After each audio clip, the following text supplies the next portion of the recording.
નમસ્કાર મિત્રો, goal of exam ચેનલમાં આપનું સ્વાગત છે. આજે આપણે ધોરણ 5ના પર્યાવરણના પાઠ 22ના વિવિધ પ્રશ્નોની ચર્ચા કરીશું. તો પેન અને નોટ લઈને તૈયાર થઈ જાઓ. ધનુના પિતાના સંબંધીઓ તેના ઘરે કેમ આવ્યા છે? એ. દિવાળી કરવા માટે, બી. ભાઈબીજ ઉજવવા, સી. દશેરો ઉજવવા, ડી. રક્ષાબંધન કરવા. તમારો જવાબ તમારી નોટબુકમાં નોંધો અને સાચા જવાબોની સંખ્યા લખો. ચલો જવાબ જોઈએ. તો દશેરો ઉજવવા. દશેરાના દિવસે ધનુના ઘરે કઈ વાનગી બનાવી હતી? એ. દૂધપાક, બી. પૂરણપોળી, સી. લાડુ, ડી. જલેબી. ચલો તમારો જવાબ ઝડપથી નોંધી દો. હવે જવાબ જોઈએ. જવાબ છે બી. પૂરણપોળી. મોટાભાગના લોકો લોન લેવા માટે ક્યાં જાય છે? A. Bank, B. Police station, C. Post office, D. ગ્રામ પંચાયત. તો તમે તમારો જવાબ નોટબુકમાં નોંધી લીધો હશે. હવે આપણે જવાબ જોઈએ. જવાબ છે બેંક.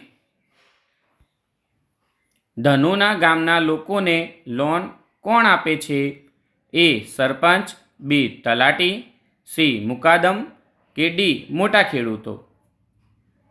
તો કોણ લોન આપે છે જોઈએ. જવાબ છે મુકાદમ.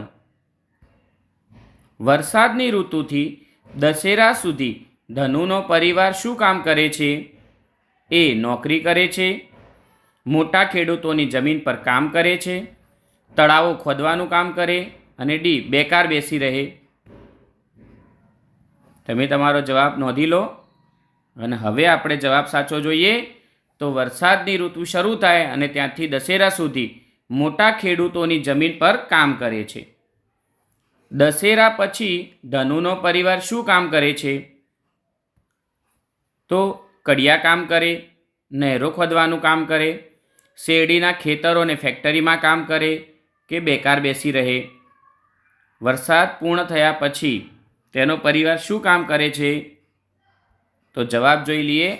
જવાબ છે શેરડીના ખેતરો અને ફેક્ટરીમાં કામ કરે. નીચેનામાંથી કયા પાકની ખેતી વરસાદ ન હોય તે સમય દરમિયાન થઈ શકે છે? તો કયો પાક એવો છે કે જે વરસાદ ન થતો હોય ત્યારે થાય? શેરડી, બાજરી, ઘઉં કે તમામ? તો જવાબ છે તમામ.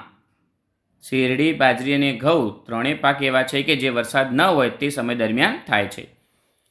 ધનુના પરિવારના લોકો કામ શોધવા માટે કોના પર આધાર રાખે છે? મુકાદમ પર, ધનુના પિતા પર, ફેક્ટરીના માલિક પર, ડી. ધનુના કાકા પર. તમે તમારો જવાબ નોટબુકમાં નોંધી લીધો. તો બધાનો જવાબ સાચો છે, મુકાદમ પર. ધનુના પરિવારના લોકોના બાળકોને કઈ મુશ્કેલીનો સામનો કરવો પડે છે? એ. રમી શકતા નથી, બી. 6 મહિના સુધી શાળાએ જઈ શકતા નથી, સી. ભોજન કરી શકતા નથી, ડી. મિત્રો બનાવી શકતા નથી. તો તમારો જવાબ તમે નોંધી લીધો અને જવાબ સાચો છે. જવાબ છે 6 મહિના સુધી શાળાએ જઈ શકતા નથી. પૂરણપોળીને ખાલી જગ્યા પણ કહે છે. એટલે કે પૂરણપોળીને બીજા કયા નામથી ઓળખીએ છીએ? એ. પરાઠા, બી. પાણીપુરી, સી. વેડમી, ડી. ભેળ. ઝડપથી જવાબ નોંધો. અને જવાબ છે વેડમી. ધનુના પિતા શેરડીની ફેક્ટરીમાં શું કરવાનું કામ કરે છે? એ. શેરડી કાપવાનું, બી. ભારા બાંધવાનું, સી. શેરડીમાંથી રસ બનાવવાનું, ડી. વજન કરવાનું અને પહોંચ બનાવવાનું. ઝડપથી પ્રશ્નોનો જવાબ નોંધીએ અને લખીએ. જવાબ છે ડી. વજન કરવાનું અને પહોંચ બનાવવાનું કામ કરતા હતા. શેરડીના રસમાંથી શું બને છે? એ. મીઠાઈ, બી. ખાંડ, સી. હલવો, ડી. રસમલાઈ.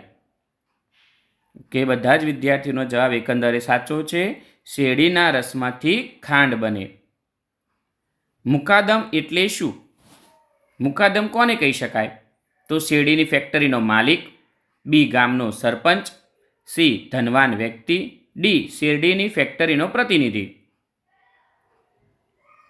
ઓકે, તમારા જવાબ સાથે જવાબ મેળવીએ તો જવાબ છે શેરડીની ફેક્ટરીનો પ્રતિનિધિ, જે માલિક વતી ફેક્ટરી સંભાળે છે. આપને પ્રશ્નો ગમ્યા હોય તો રોજ આવા પ્રશ્નો સાથે મળવા માટે લાઈક કરો, મિત્રોને શેર કરો અને નવા હોય તો ચેનલને સબસ્ક્રાઈબ કરવાનું ભૂલશો નહીં.